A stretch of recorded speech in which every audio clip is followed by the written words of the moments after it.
We're live. Join in, man. Join in the gate. CQDX. This is UDX 791, Gulf Islands, North Pacific. Just turned on the radio.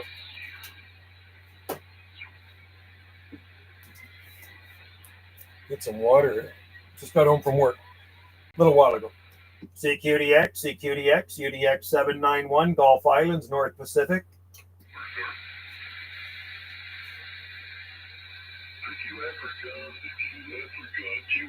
Charlie 279 CQ Africa 66620. Triple five upper sideband right now.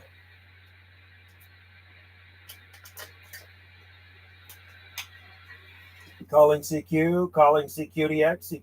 This is UDX 791. UDX 791 on the Gulf Islands, North Pacific. Hello there, 791 Gulf Pacific. 2 Alpha Tango 191 Mobile, Buffalo, New York. 191 Mobile, sounding good from the Empire State. This is 9 UDX 791, Gulf Islands, North Pacific, off the west coast of Canada. Hey, Roger. QSI 570. All right, QSY. Mark 791. Give me your call again out there in Canada.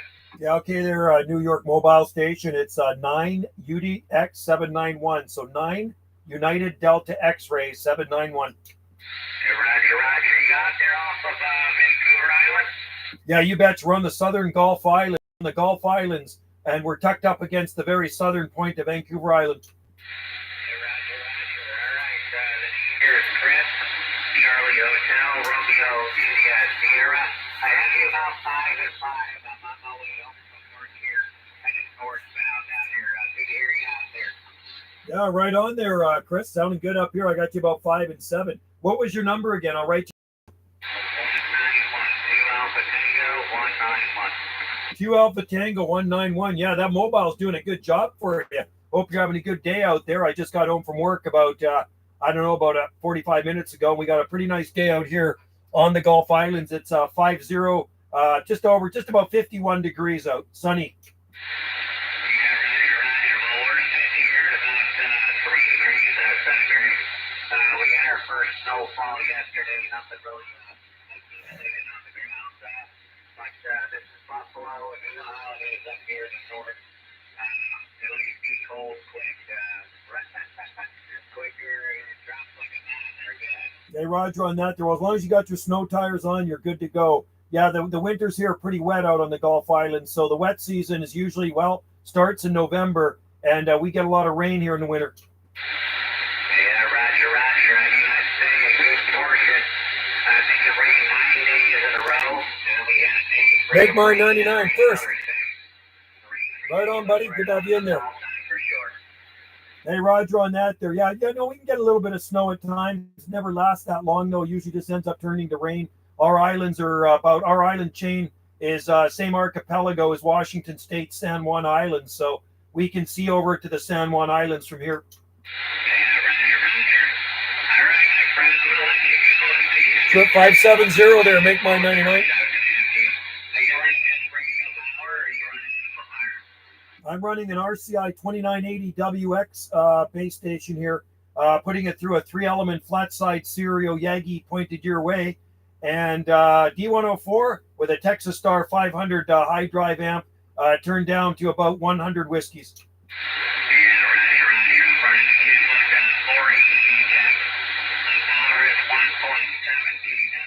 Whoa! Right on. It's running 1,700 watts. It's sounding good, man. Nice, even with those KWs going through it there. Sounds really good. Good audio. Nice and clear, man. Awesome. Roger. All right, so I think you remember this. For Delta X-Ray 791. UED 191 Mobile in Buffalo, New York, 73. He's doing it right here. You make it have it safely. We'll get you soon. All right there, Buffalo, New York Mobile, 1 Alpha Tango 191. Yep, drive safely and enjoy the day at DX there, man. You're sounding good. Q5 out here to the Gulf Islands for sure. We'll talk soon. This is 9 UDX 791 Gulf Islands on the site.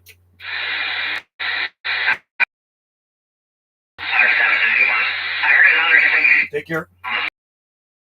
Let me go back up to center slot here. So that guy is running 1,000.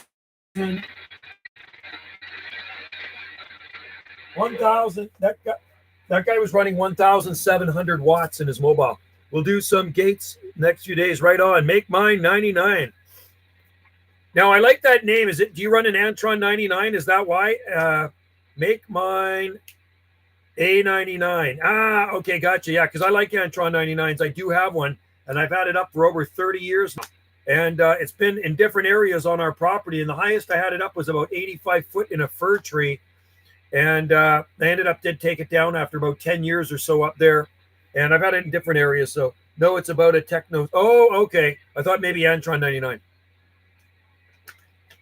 My son, you did have an Antron 99. Okay, cool. Yeah, they're pretty good antennas. I've been happy with mine. My son actually has a YouTube channel. He makes music. Okay, he makes music videos. Gave mine to someone else. That's like me. I gave my half wave to someone else. I wish I would have kept it. Before I moved here, more than 3 decades ago, I gave it to a neighbor guy. So anyway, hopefully he's still using it. It was a Radio Shack half wave. I'll show you. Let me find the link to it, okay? Hang on. I'm going to go out of here, and I'm going to find the link to his channel. It's called Blue Naughty. And he writes his own music, and he actually he does editing on other music videos and stuff too. Trevor, he's my youngest son. He's 23. He's going to be 24 soon. In July, he'll be 24. So let me find this. I got to find his video here. Hang on. Got to find his channel. Bear with me for a minute here. I'm in another tab right now. Do I have it on here? There it is right there. Okay, got it. I got it. All right. So I'll put the link on there for you, and you can check out his music. I guess it would be classed as hip hop. Yeah, there it is right there. There's his link to that's Trevor. Okay, so that's Trevor. That's my youngest son. He's into the music scene. I'm guessing it's hip hop. So you can tell me if it's hip hop or not. I'm not too sure.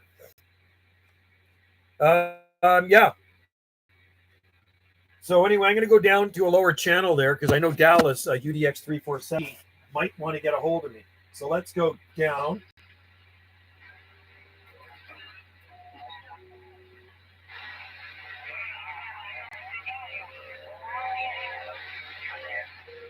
It's pretty quiet. Very quiet.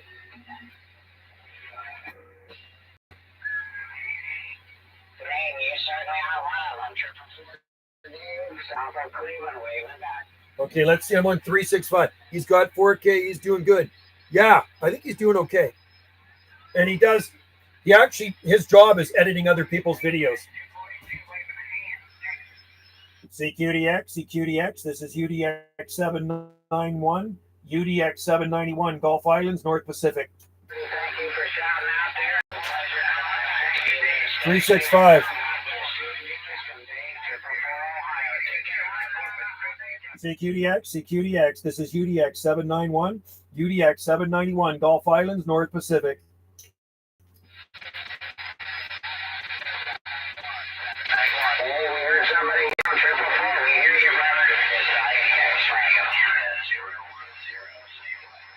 I hear somebody out there calling 791. We're listening for you. This is 791, Gulf Islands, North Pacific, QSX.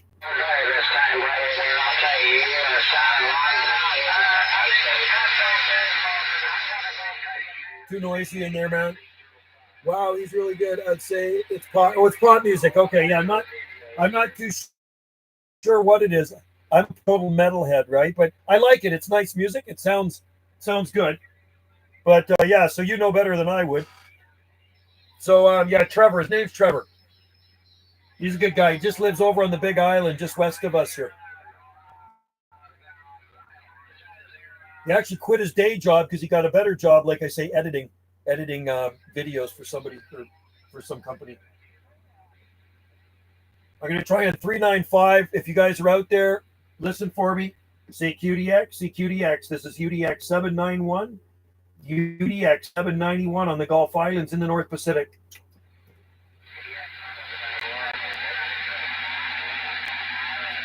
I hear somebody out there calling UDX 791. You're making a trip here too. Bring back your numbers. I think you said Ontario. We're waving at you, Ontario. 791, Gulf Islands. Really crappy conditions here. Really crappy conditions. It's really weak. Some people out there can hear me, but I'm not really pulling them into it. CQDX. This is UDX 791. UDX 791, Gulf Islands in the North Pacific.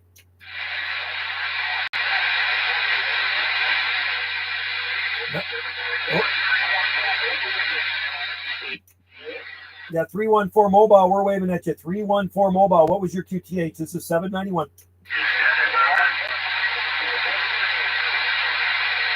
314 mobile. We're waving at you. We don't have a lot of good conditions here today. It's very weak skip conditions. But 314 mobile. You're making a trip here to the Gulf Islands, west coast of Canada. Cheers and drive safely. 791 on the site. I don't know where he is. I couldn't get his QTH.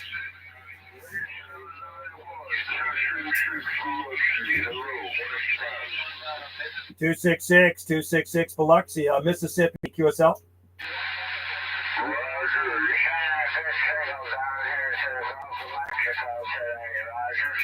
Yeah, 266. You're sounding real good up here off the on the Gulf Islands on the west coast of Canada. Q5, buddy.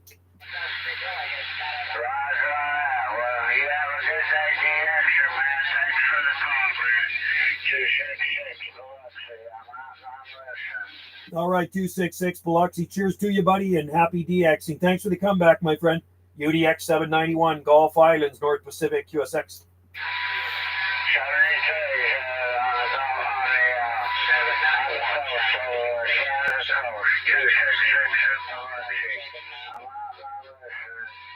All right, 266. Cheers and beers, buddy. Have a good day. 790 Gulf Island. We'll be on the side listening as well.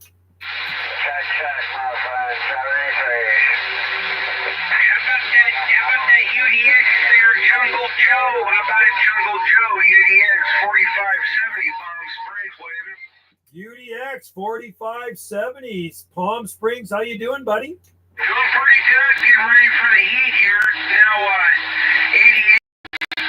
89 degrees. I take that back. And 10% Hey, Matt. So it's going to be Northern New Hampshire, 314. Oh, man, I'm envious. Yeah, we got a sunny day here on the Gulf Islands, but it's only 51 degrees. But what isn't that bad? Isn't too bad for this far north.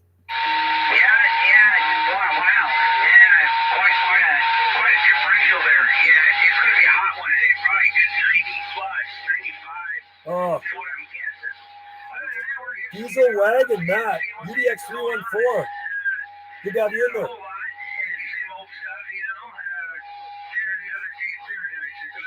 Okay, buddy. Well, I'll tell you what. I just turned on the live gate here. I'm live on YouTube. So at about 13 minutes, if you start from that time, that's when you can. That's when you came into this live gate, buddy.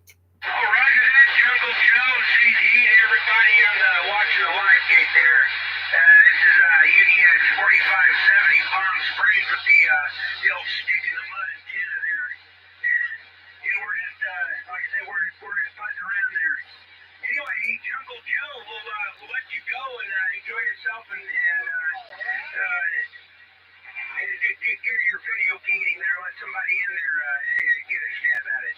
Anyway, Jungle Joe, UDX 4570 Palm Springs, and we'll be standing by there.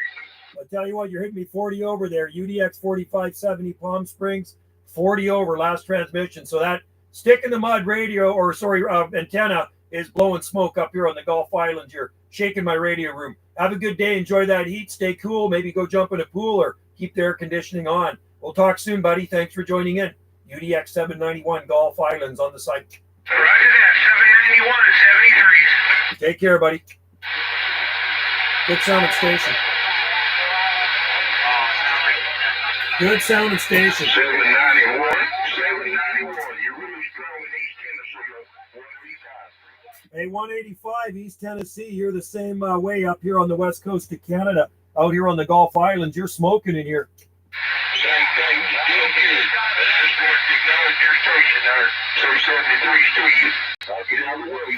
Big stack.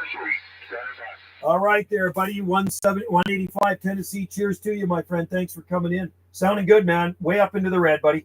Have a fun day, DX, and 791 Gulf Islands on the site.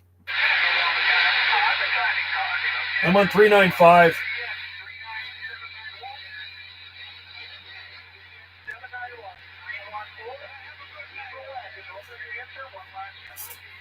UDX 314 Northern New Hampshire. We got you. We got you in there now.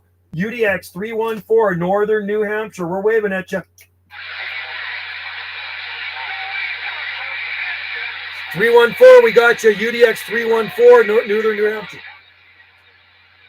UDX 314 Northern New Hampshire. You're making a trip, man. If you're out there in the mobile, we're waving at you, buddy. I'm glad you're making a trip out here from New Hampshire, because we don't always get to talk to New Hampshire.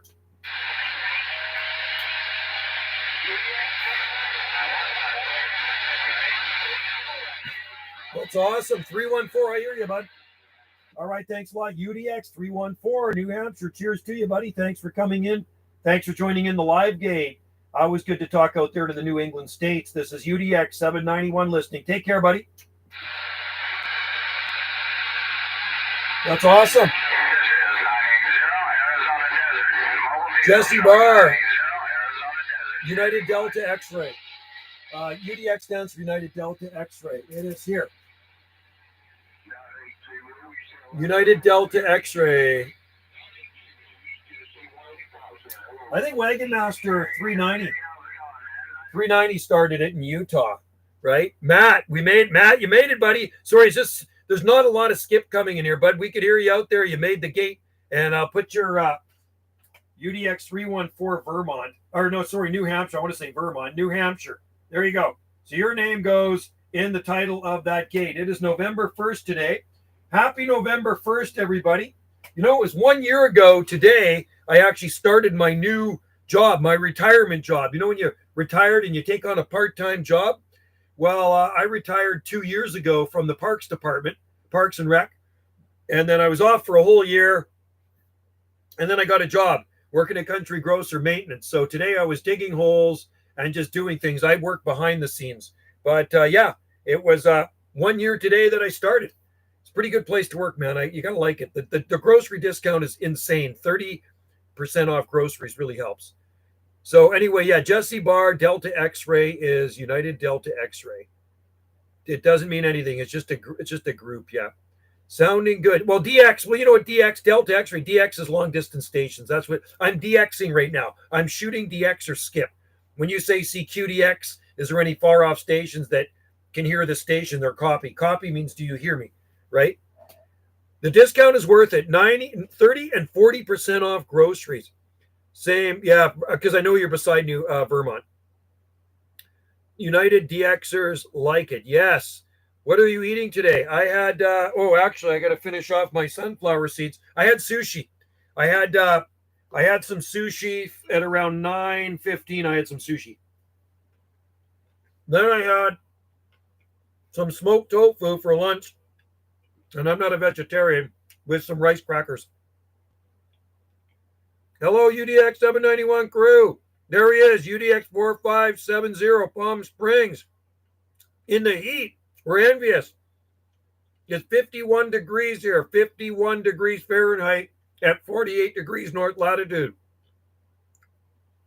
Yeah, I chew them up. They're raw sunflower seeds. No shells. Right? Too much traffic. 440 LSB, okay. 440. Jealous. Oh, yeah. Palm Springs would be a good place to be. My mother-in-law used to have a house in Palm Springs. She sold it and bought down. She'd go down there for 6 months and stay in the house.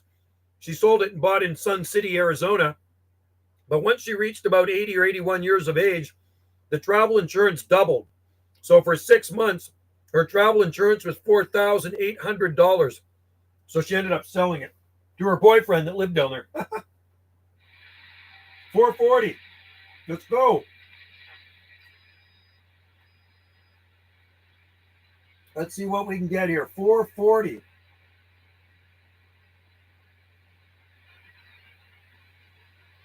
Okay, I'm on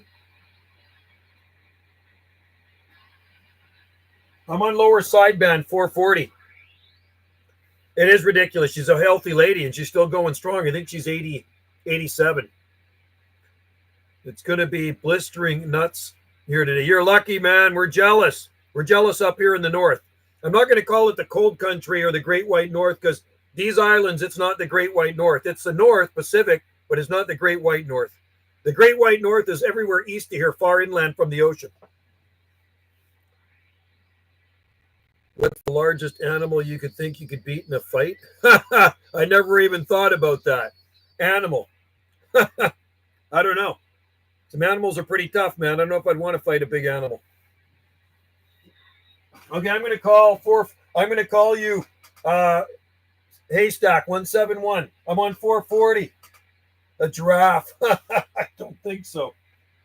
CQDX, CQDX, CQ. Actually, you know, I'm going to test my match here. Hang on. Before I do anything here, let me calibrate this. Let's see. Oh, yeah. She's right at CQDX 171, CQ 171, 791, UDX 791. Oh, you know what? I need to point my beam east. A kangaroo. I heard those things are pretty tough, man. Wild animals are pretty freaking tough.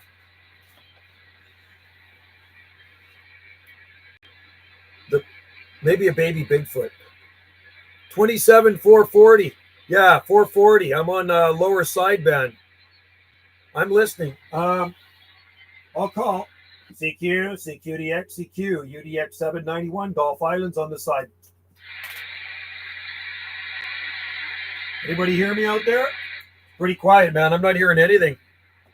What's my least favorite food? Canned tuna. Hate it. Don't like canned tuna. I like fresh tuna steak, but I hate canned tuna. Baby Bigfoot. Well, heard you out there, though. It's sounding good here in New Hampshire. Hope all is well. Catch you soon. I'm glad I'm glad we could make contact. And you made it here, man. I could hear you, but too, Matt. I could hear you too. So that's pretty impressive. And I think you're in your mobile too. So anyway, waving at you, buddy. Thanks for popping in there. And I'll make sure. Oh.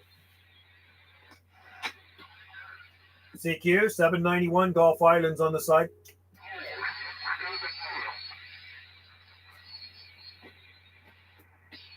CQDX 791 Gulf Islands. I'm on 440. CQ 791 Gulf Islands. I'm on 27440 lower sideband right now. If you guys want to pop in there. My beam is southeast. CQDX 791 Gulf Islands, North Pacific. I heard somebody out there, but they're off frequency. Yeah, I think canned tuna, Jesse, kind of grosses me out. What else? I don't really like junk food that much.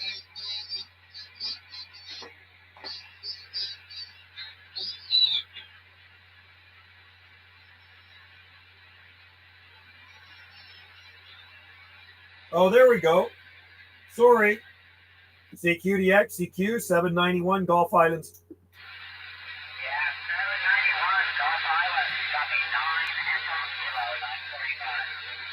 9 Echo Kilo 945. We got you. What's your QTH? And are you in Ontario?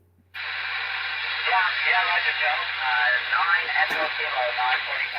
Here in the rural southwest part of the city of Ottawa, Joe. Okay, I'm going to turn my beam around to the east then because I'm facing southeast. So let's just see. Maybe this will make a little bit of a difference there. Hopefully, is that a bit better?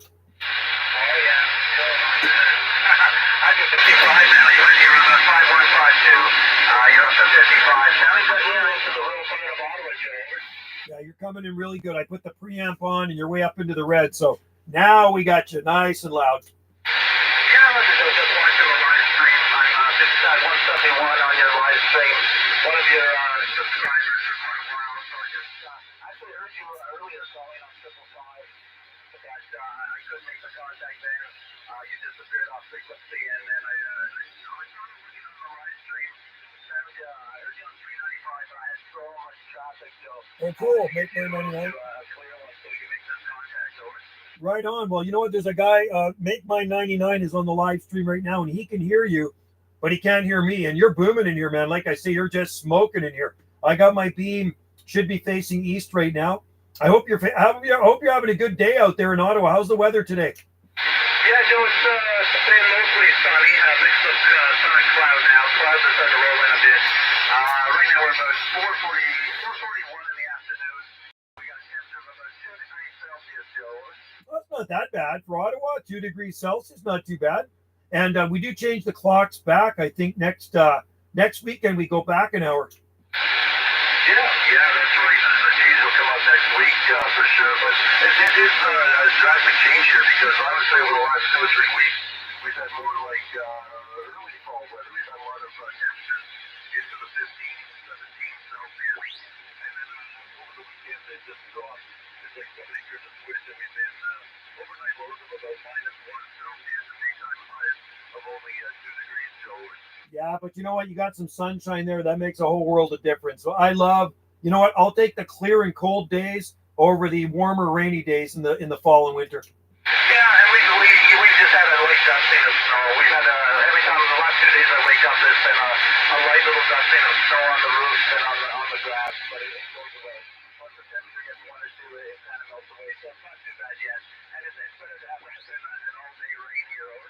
That's all right. Now, yeah, we're going to get some rain tonight. It's coming, and we got a system coming in, and right now it's around 50. So I'm going to say in Fahrenheit, it's 51 degrees. So it's around just about 11 degrees Celsius there. We do have a sun with scattered clouds, but system coming in off the Pacific, bringing a lot of moisture. So tomorrow when I go to work, tomorrow morning at 6 a.m., I'll be working in that rain. That I don't like. Okay, yeah, QSO 100%. Yeah, you guys are always, like when you and I talked before in the past, I know you don't get really, really cold. It might be, you might get down to maybe -2 or -5 maybe or something, but it doesn't last long. It goes right back to here on the other end, we got a lot more bad weather to look forward to once we get to January and then February. We're looking at probably I mentioned to before. -30. Jesse, do you see the hockey player? Yes. Yeah. So you have distinct winters, and our winters we really call the wet season out here on the Gulf Islands. And like I say, we can get occasional snow, but some winters we don't get any snow, and just more rain. Like I say, November can be the wettest month, and but winters aren't so bad. Like I say, we still go out and garden and stuff like that, and things are still growing out here in the wintertime. It's amazing. Like the island, and when you come to these islands, they're green year round. That's the really strange thing. When you come from another part of Canada, I guess a lot of the trees lose their leaves. Here, everything is green except for the large leaf maples. And there's not so many of them, but everything else is green.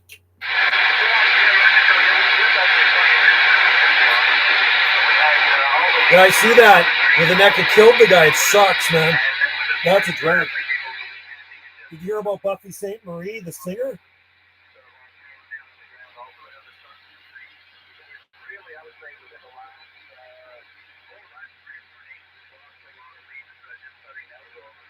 Okay, I tell you what I'm going to do. If you're on the live stream right now, I'm going to grab my computer off the desk here, and I'll take it outside because it's got a webcam on it, and I'll show you what it looks like here, how little fall color you'll see here. Okay, so stay tuned. I'm just going to unplug it, and I'll walk outside, and I'll show you the radio room and stuff.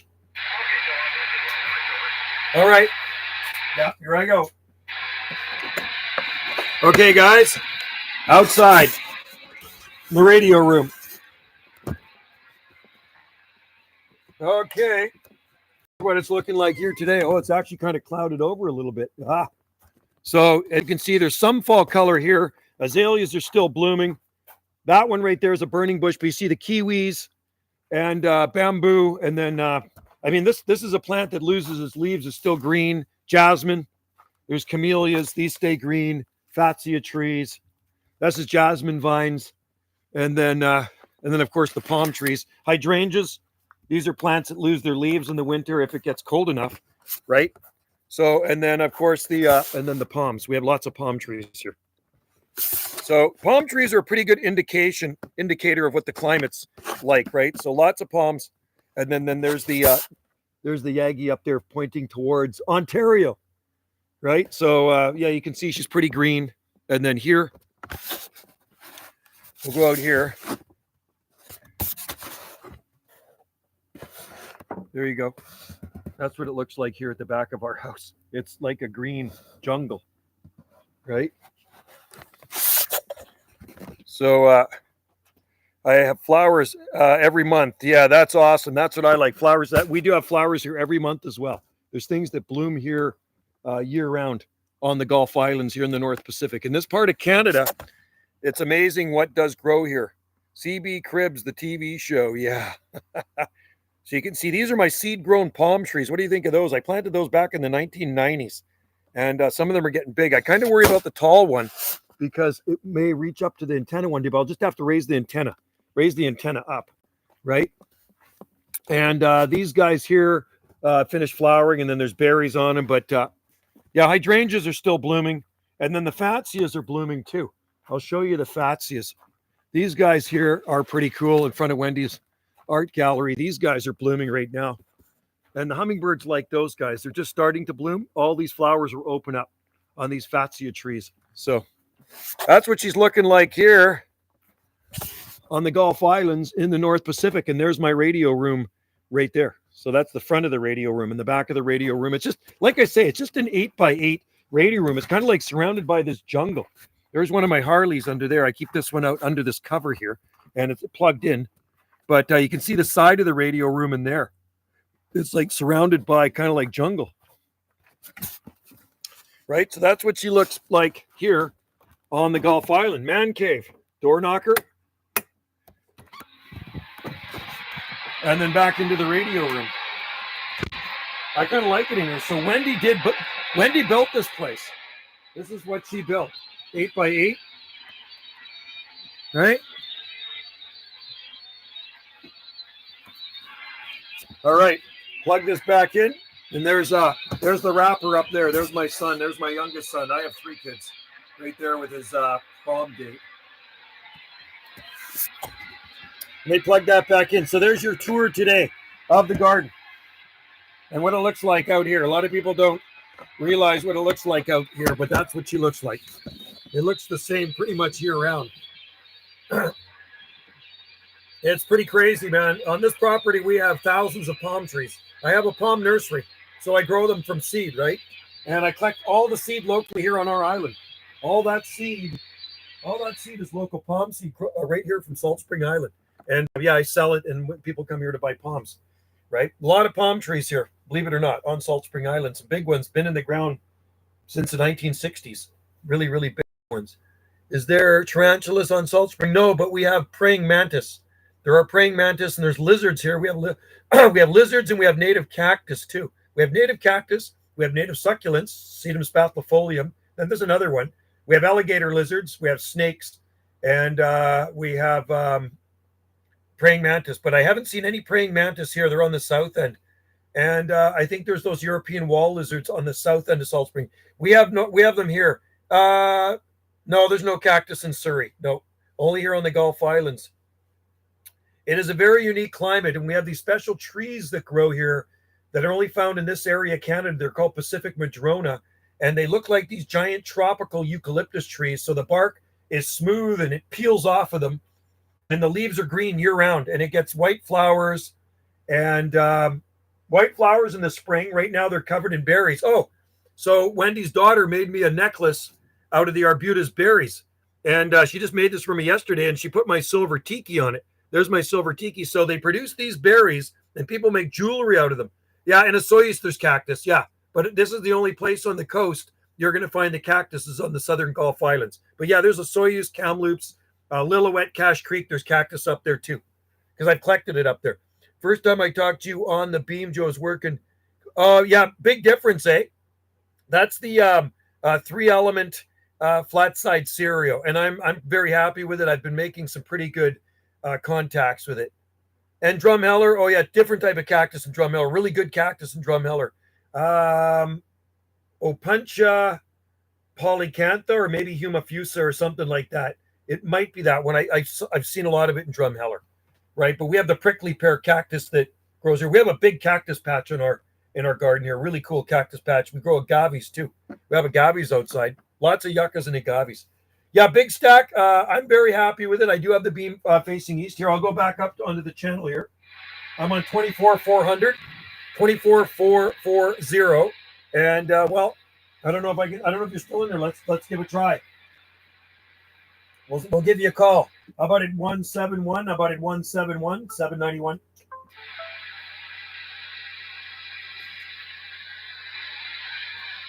I don't know why I wrote down. I got a copy on you, 791 here.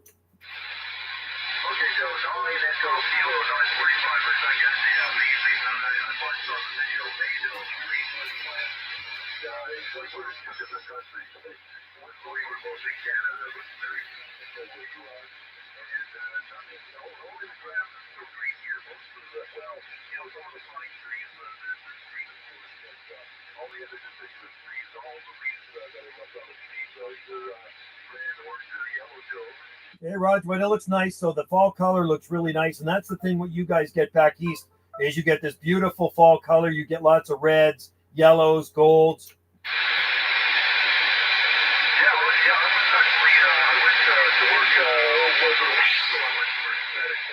Vertical dipole by Martech. Wow, it's working good there at 171. Place I'd consider living. Drumheller's a great place, Jesse.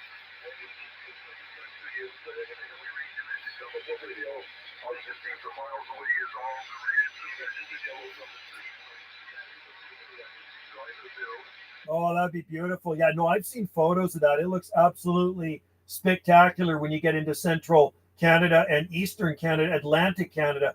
My mom was born in Ontario, but she moved to BC on the coast here when she was like 3 years old in 1940. She was born in a place called Kenora, Ontario. You know Kenora?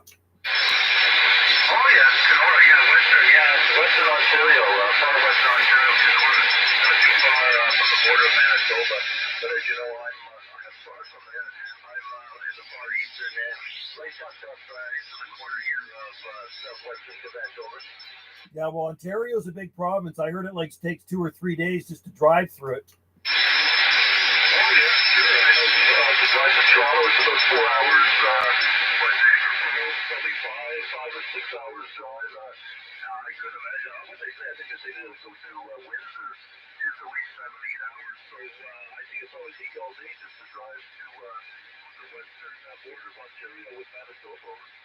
Oh yeah. No, it's big, and it's actually, if you get up into northern Ontario, I think there's actually salt water up there. Doesn't part of the Hudson Bay kind of touch Ontario?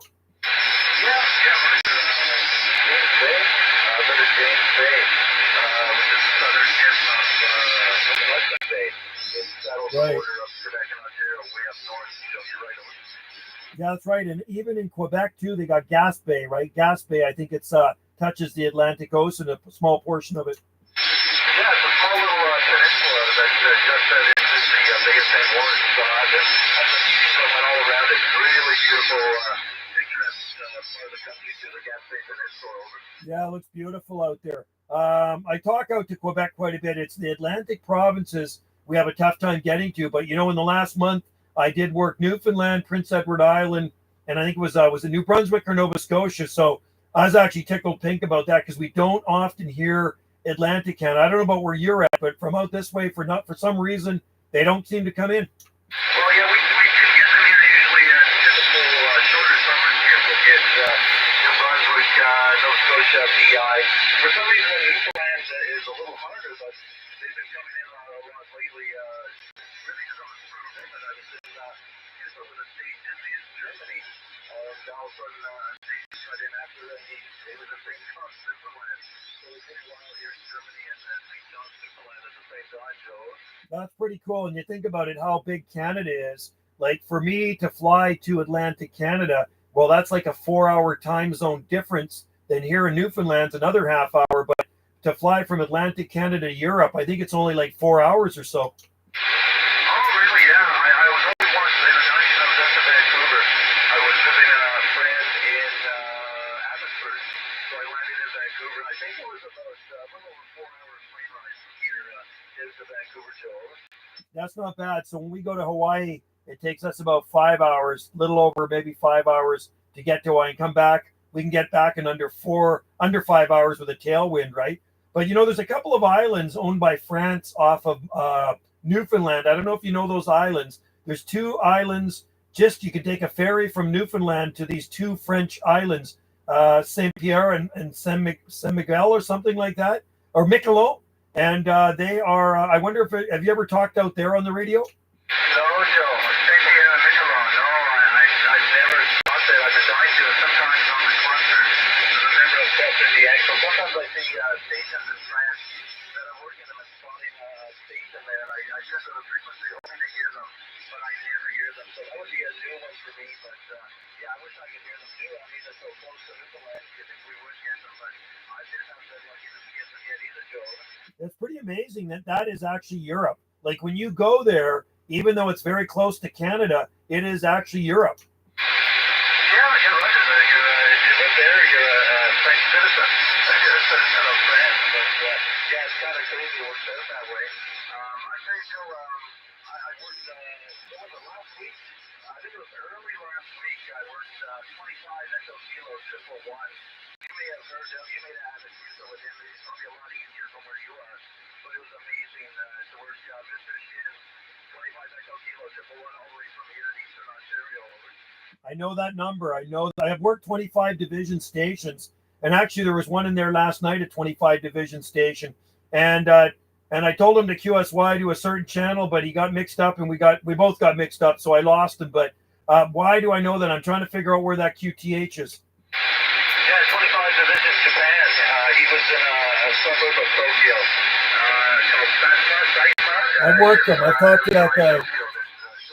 Yeah, I've talked to that guy before because I don't talk to Japan that much. Last night I worked Jack 62 JAT 921 Guam, but he comes in here all the time. Okay, so yeah, not recently, but back in last January, last February, March, I worked Jack 62 JAT 921 which is exciting. And so to go back 2 weeks ago, I worked 79 Division Philippines for the very first time. And also a couple of contacts back in 1 Division in Indonesia. Just from here, so we're dealing with a vertical station antenna, so the propagation is done amazing.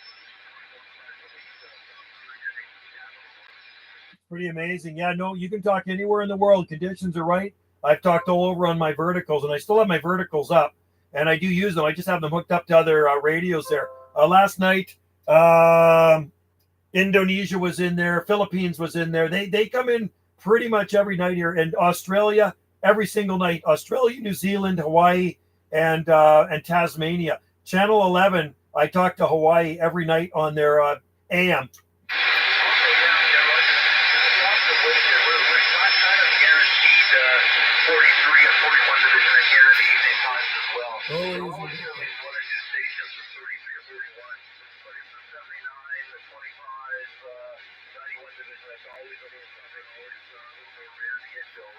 Yeah, because you're quite far from them. It'd be probably easier for you to work Europe than I would. Like, I don't hear Europe in here every day. Once in a while we hear Europe, and it's usually early in the morning because those guys are, 9 hours ahead of us or so. So if I turn it on in the morning and I flip the beam around up there, we can pull some of them in, and they're usually gone. They're usually in here for about 3 hours or so. Then it just kind of disappears. Yeah, you're right. You're right. I think one of was a station from Anchorage, Alaska, and even though it's part of North America, I'd always love making a contact into Alaska because I know it's quite far. Just for the heck of it, I Googled the distance, and I'm actually a little closer to London, England than I am to Anchorage, Alaska. So that's why I always love to work up to Alaska if I can go. Yeah, that's a Roger. I wonder if it was 213. I talked to him yesterday. 213 up in Anchorage. No, my last one was, he was just outside Anchorage. He was another Echo Kilo Mongoose member, the same club, the Echo Kilo club as me. He was 33 Echo Kilo 907, I think it was. Pretty cool, right? Oh yeah, I've talked to him before too. Yeah, Anchorage is a good one for us because it's just due north and not all that far. It's probably maybe 1,000 miles or so north. Wow, Joe, yeah. Remember, I thought you were almost 56. It is up and down. A lot of QSC go up and down, but wow, you think almost 56. Big signal. I think that's the strongest I've ever had you this year on my vertical, Joe. Well, that's good, man. I'm glad this thing's working. I like it. It's a pretty simple little antenna, not very big, and it does work really good. I find it works even better for the real long distance DX. Like before, I could talk to Australia, but it's way easier with the beam. Yeah, Roger. Yeah, I know beams are a lot better. I'd like to have one myself, but I'm getting a little too old to climb towers, and the weather, as we discussed earlier, the weather out here, so the age isn't very good to keep any kind of a big beam antenna. Plus, in the last few winter seasons, there's a lot of inches of rainstorms. It's just inches and inches of freezing rain that's rising JL. floating on everything outside. And the last time No way. I was talking with so we had a major That's funny. storm here, April 5th, and the way that the ice snapped my IMAX off at the base and broke it down. What? I have a few other antennas, I have a few long wire antennas here as well, and they were all brought and put on the ground too, so I surely don't want to invest in any big beam, any big heavy beam that's expensive to have it end up with pieces on the ground from all the ice shows. That would suck. I talk to guys like that in Iowa and the southeastern United States where they get those ice storms, those silver thaws, and then it covers everything in ice. It'll break the trees, it'll break antennas too, and we don't get that here. Thank God, our winter is really tame. No such thing as an ice storm here. We don't even get strong winds here. So, like I say, my Antron's been up over 30 years. I have an IMAX and then a Sigma Venom, and then the beam. And the beam I put up myself. I put it together like about a month, or maybe it was 2 months ago, and I put it together on the ground, matched it and everything. Then I took the elements off, took it up on the top of the roof of this little radio room here. I had the mast ready and everything, and I propped her up there. It was pretty light, but I used to have a tower when I lived on the mainland, and I'm not into climbing towers anymore either, man. It's too dangerous. Yeah, Roger, yeah. I saw your size of beam looks really good, and I know you have all your other verticals up, your penetrator, very good antenna too, but you're right. It was crazy April 5th. I'll never forget that day, April 5th, because it just, here for 12 hours of nonstop freezing rain. Wow. It wasn't just ice. Anything else was just coated in at least 6 inches of ice. And Wow. it was pretty wet. The trees were rooted. Trees were just totally smashed up rooted. They were caught fires, and I was without power here for about 27 hours. So it was a real catastrophe out here in April, Joel. I've only seen that once. I know it's bad. I remember the one year they had it in Quebec, and those big towers, electrical towers, kind of crumbled down there. But I've seen that maybe once or twice in my life where I used to live on the mainland, southeast of Vancouver. We're about 30 miles southeast of Vancouver and about the ocean. So the weather is different out there.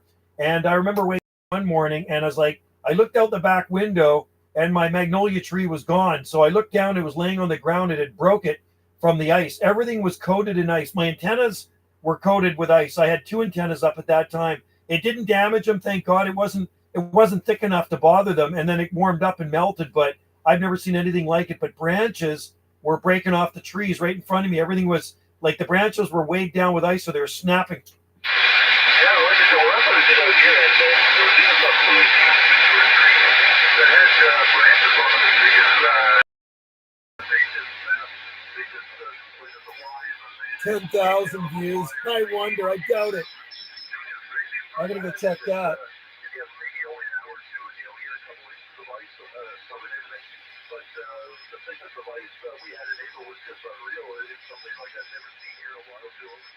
Yeah, it's weird that it would happen in April. You think it would happen in the wintertime, right? But I've talked to guys, like I say, in Iowa and Nebraska and some of those states that get those freezing rains there. And I talked to one guy there, and it says it totally trashed his antenna. He had a big beam antenna up there, and it just totally destroyed it. So now he went back to running like a ground plane.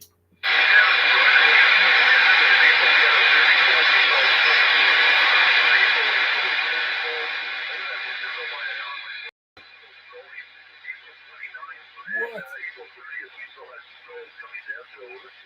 Wow, that's unreal. Yeah, that is totally unheard of here. Like Yeah, no, I mean, I've seen snow here in April, but it didn't last. I mean, I remember waking up one morning, it was like, what the hell? There's a heavy skiff of snow on the ground there. So it has happened in the past, but it doesn't last long. It'll warm up and it'll be gone. But that's pretty late, April 29th.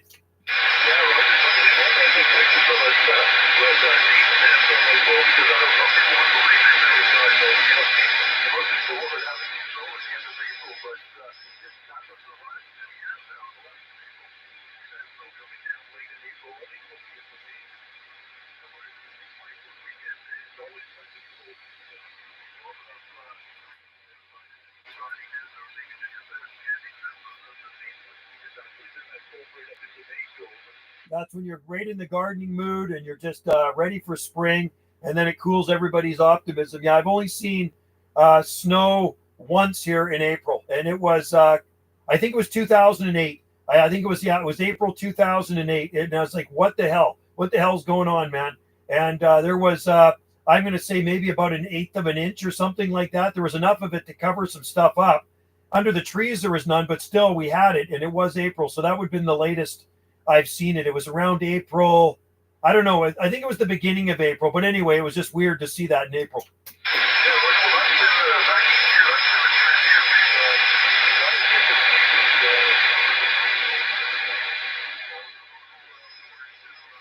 Conditions are changing.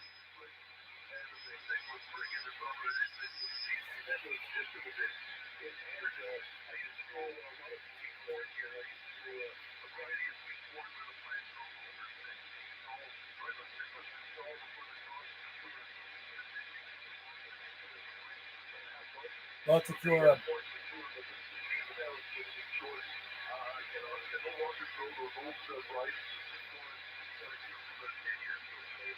That's very interesting. Okay, just because of the change in weather and stuff. Well, I remember my ex, her uncle was growing tomatoes in Edmonton, and they were doing really well, and they got a freeze and a snow in August. It was near late August, and they actually had a freeze and a snow, and it killed his tomatoes.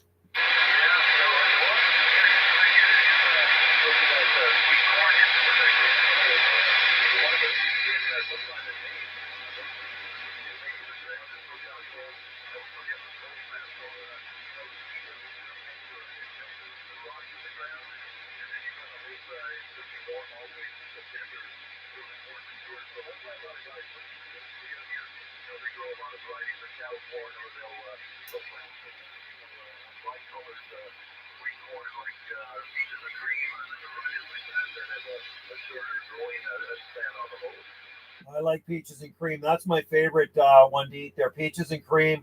And it's even like tomatoes too. There's actually shorter season tomatoes as well. Early girl, with a shorter maturity date. And some people grow those here as well. But there's a big farm market here every Tuesday. So you can go downtown in Ganges there and buy all your produce. And it goes from I think it starts beginning of June. The farm market opens up, and it goes till end of October. So there's it just finished up, but yeah, it's really nice to go and get fresh produce.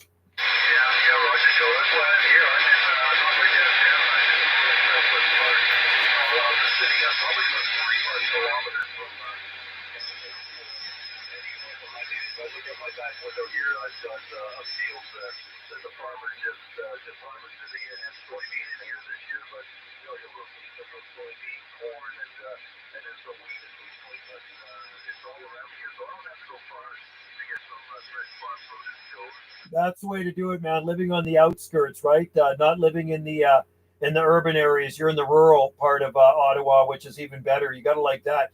I don't know if they grow tobacco where you are. I guess they grow tobacco in southern Ontario, like Niagara. Yeah, right. Yeah, not around here. No, it's a little too cold, I think, for that. And so dry season, once you get to the Niagara area, you're like, it's a little different climate. I mean, even Toronto, those lakes, the Great Lakes, Lake Ontario, all the Great Lakes are so close.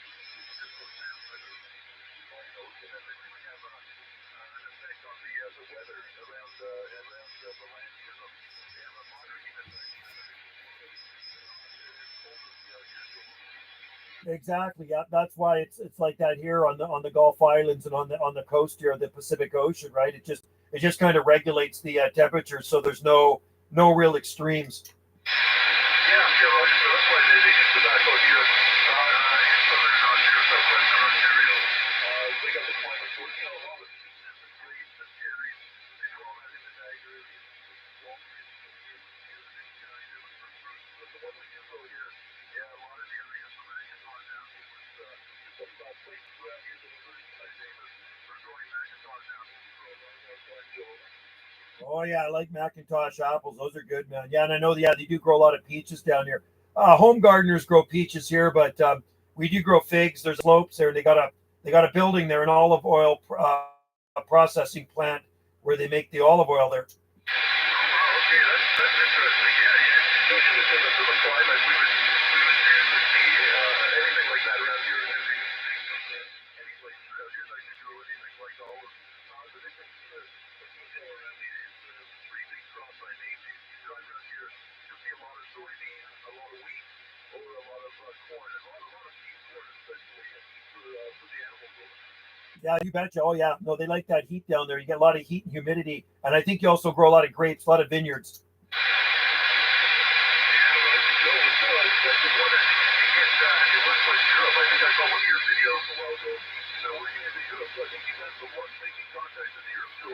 Oh yeah, yeah, yeah. I got some video gates of Europe on there. The last one I worked there, France. I worked them in my car. I worked Scotland, and I worked France in my truck there about a week and a half ago.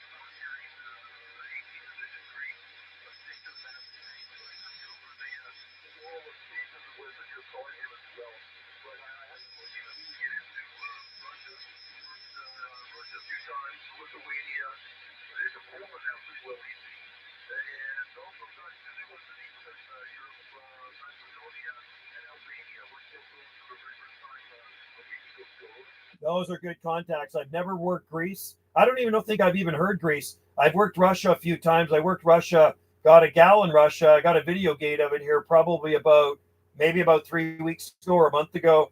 And I've done Lithuania and I mean a lot of different countries in Europe, but not Poland. Not yet. I don't think I've even heard Poland. And Albania would be a good one. That's on the other side of Italy, isn't it? Like across the sea there. Central Italy. It's not that far from it. We're going to Italy very we don't have the operators. I stopped until about a week ago. I've never worked Albania, so I got a nice bell card from the operator that's Albi. He's working up, I think it's up the Albania. And then working, sorry, I got one from Ukraine. I worked operator named Alex. 315 Maria, so Alex. That's a good contact. Yeah, no, I've never got to Ukraine. That's really awesome. And it's fun when you get the QSL cards. I got some from 26 division last week in the mail from England. So I just sent him off some QSL cards. I do QSL. If somebody wants to QSL, I will send them cards. But most people kind of do it over the computer. It's all the digital stuff.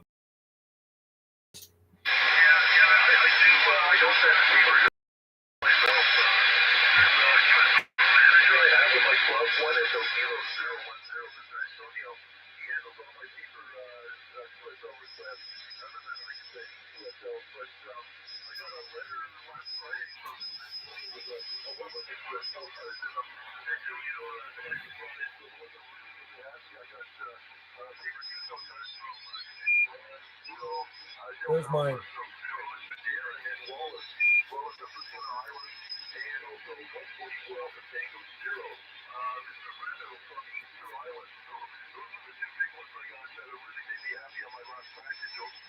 That's cool, man. Easter Island, you gotta love that. Well, if you look at the screen right now, if you're on there, I'll show you. That's what you can see my QSL cards look like. That's one of them. I designed those ones. Those are the last ones I got made in 1981. So that's one of my QSL cards. And these ones have the backs on them here. got these ones printed in North Carolina, and then I got them in white as well. So that's my QSL card right there. If you could see them. Oh yeah, let's go. Yeah, the black and gold. Yeah, nice looking QSO card. I like the black and gold. That's what my radio looks like. I'm working with MP301 old QSO radio, and it's the same color as your QSO card. It's a black radio with nice gold flashing on it too. Cool, right on. Well, I designed those when I was like 16 years old, and I've had more QSL cards I designed back in the 70s, but I've used them up. But that's the last batch I got. I had 2,000 of them made down in North Carolina, and these are the ones I'm still sending out. All right, yeah, it looks good. Even the white looks good, but I tell you, the black and gold one is the one that we get Yeah, Roger on that there. Yeah, no, it's fun. It's like I wasn't even expecting any QSL cards from the guy in England. I don't know how he even got my address, but I thought that was pretty cool. He just showed up in the mailbox. So, hey, if somebody sends me a QSL card, I send him right back. Yeah, well, that's the way to do it, and that's surprising. Yeah, when I first got personally that too, but I don't know, I guess somehow they looked up information and they got an email address or something, and somehow figured out evidence that you're the card, but it's kind of a nice surprise when it happens that way, you know. It sure is. It is nice to confirm QSO that way. And I mean, I got a bunch of them like in a box down in the basement. I once in a blue moon, I'll look at some of them, like, you know, from back in the day when I was a kid shooting skip everywhere.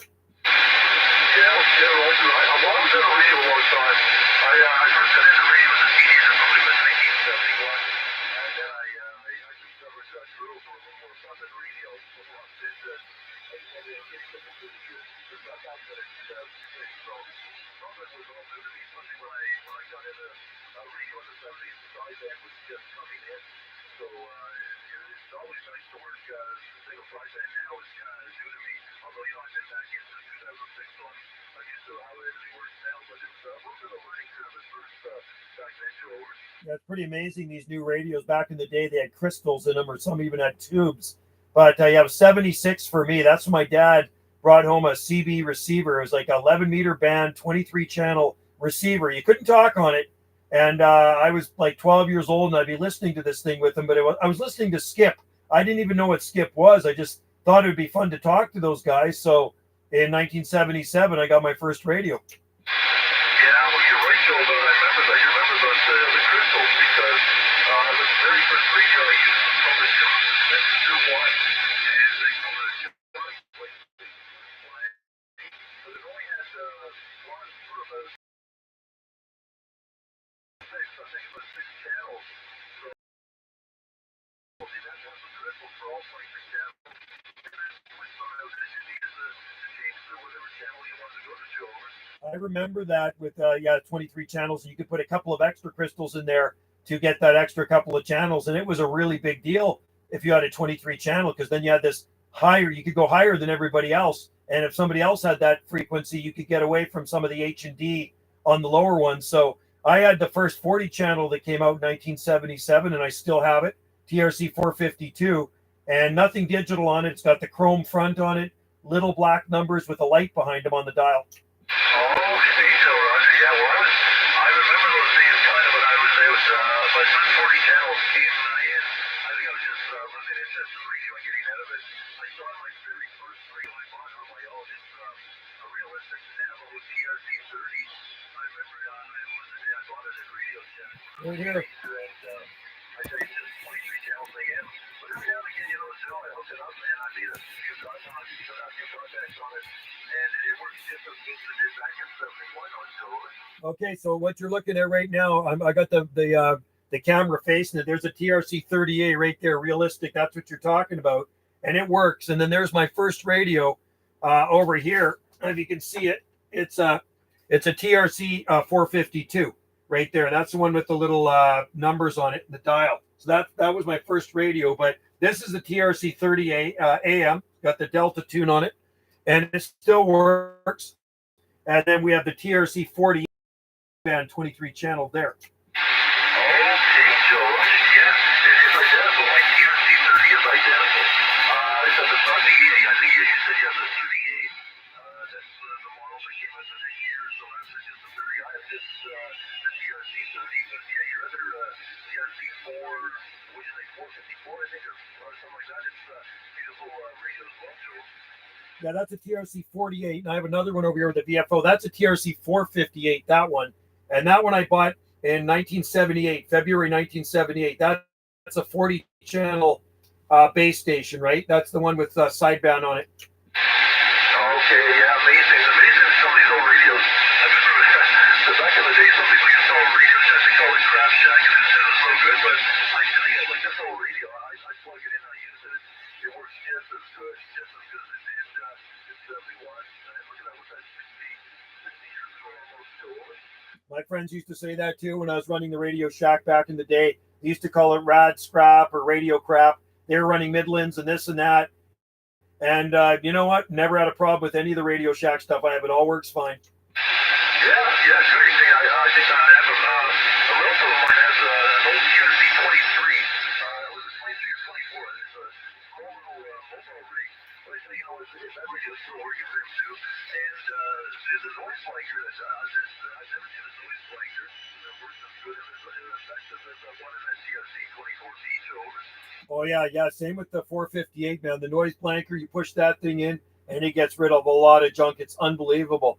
And the receive on it is unreal. I love that 458. They were expensive base station at time. The one up from it was the 457 with a clock in it and an SWR meter. Okay, Roger. Yeah, we used to have an electronics shop that's out of business. Been out of business a long time years now, but I remember they would sell all the upscale stuff like the Brownings and what's the other one? Oh God, I can't think of it now. But you know that Browning type of radio, I was just going there. And Joe, I wish I could afford to buy some of those radios. Oh, Tram. Yeah, the Tram radios as well, George. Oh, I know the Tram and the DAC too. There's one called a DAC. DAC was expensive. Browning, Mark V, single sideband or whatever. I had a friend here that had one. He used to run it. It was a two-piece unit. I think one was receiver and one was the transmitter. Maybe it had a speaker separate, but it was a big station with tubes in it.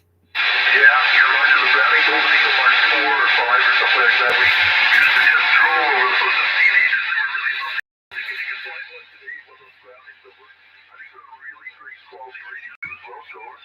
Yeah, I like those. I like the vintage. I like the vintage stuff. I mean, I got some newer stuff here too, but you know what? I still skip and talk on my vintage radios because they still work. Like I say, had them all these years, 47 years coming up now, and I've never had a problem with them. And I mean, I mean, Radio Shack's long gone now. I don't even think Radio Shack exists. No, maybe in some small communities, but I think you're right. I don't think there's nowhere here in this country that exists.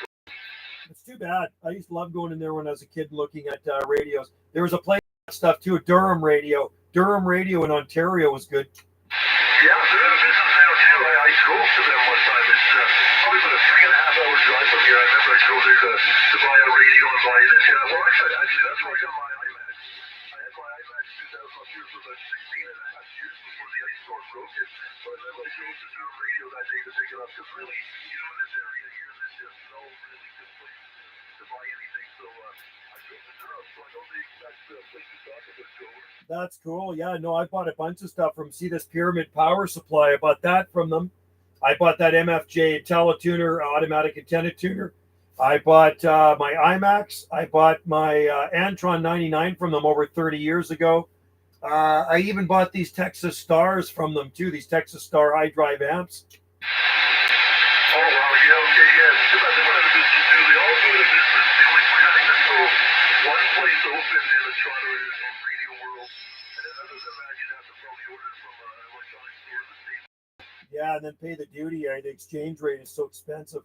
Yeah, look, also, you know, I still got a place out your way where I bought a battery. I just got a battery that I bought from somewhere out your way on the coast of British Columbia. And it's a 20-hour lithium-ion battery. I use that when I go work static mobile. I'd only get like 100 and some kilometers out of the bush. And I have my car battery went down, so I always have another battery that I just use the radio off of. And I tell you, Joe, it's a great old company. They delivered the battery at great time, and the battery works great. I think you get something 2 weeks, almost. So yeah, for 2 weeks of running my radio off that battery for the rest of the recharge. That's smart. Good idea. I wonder if that's a place. There's a place on Vancouver Island in Duncan that sells batteries. It's a specialty battery place. So was it on Vancouver Island?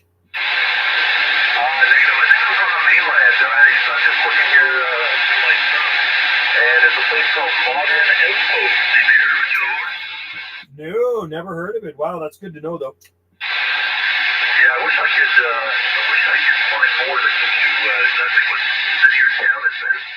I can't remember. Yeah, I'm looking through something here. No, that's the battery. That's the people who make the battery in the States. But no, I know it's on the coast. I think it's a little north of Vancouver on the coast of Joe. Okay, that's cool. No, that's good to know. Yeah, it was a shame when Durham Radio packed it in because it was good. There's also B down in Florida, but yeah, you're going to pay duty, you're going to pay exchange rate, all that stuff too. Oh yeah, well that's why I'm glad there was some local hams out here that told me about Modern Outpost because the battery is made in the States. Buy it directly from the manufacturer, but like you say, it was the duty, the shipping from the States, the duty at the border. For Modern Outpost, it was much cheaper over. Yeah, right on. Well, that's good to find a place like that. And I have heard of the other Radio World. That's what it is, Radio World in Ontario. I've definitely seen them on the internet. Yeah, well, the radio world is I think they're more like downtown Toronto. They're probably the last place around here where you can get something. Yeah, I mean, CB used to be a thing in Canada. It isn't anymore. I mean, a lot of people still have them, but not the way it used to be back in the 70s and 80s. I think it might be bigger in the U.S., but it seems like every trucker used to have them. And I could turn it on any given night, and there'd be somebody pretty much on every channel yapping. But when I turn the radio on here at night, from 1 to 40, it's pretty much dead. Oh yeah, same way here. Well, that's actually what made me get into back in the radio. I worked in a job. I'm retired now, but I worked in a job that warehousing, and we had a big fleet. And one night before my shift ended, I didn't have much to do, but there was a truck parked in the way for their operation. So I moved the truck out. Happened to notice there was a radio in the truck. So to kill some time, I just turned the radio on, and that's what struck me. Because when I last was in the radio in the 70s. With those placement channels, you couldn't find a clear channel, very, very busy, lots of noise everywhere. But as I went to the channel that night in the truck, it was so quiet, and I actually thought this was really usable again. I had a few people that I saw keep it on, there's a lot of clear channels. So I realized that, wow, this is probably a usable band again, over. It's amazing, isn't it? It is a usable. And